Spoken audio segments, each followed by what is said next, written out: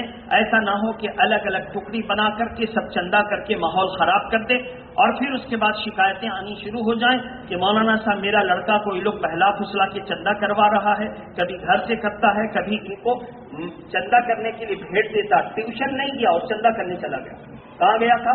چندہ کر لے گئے لہنی. اور ٹیوشن کا لڑکا لوگ پلس کتنا کرے گے.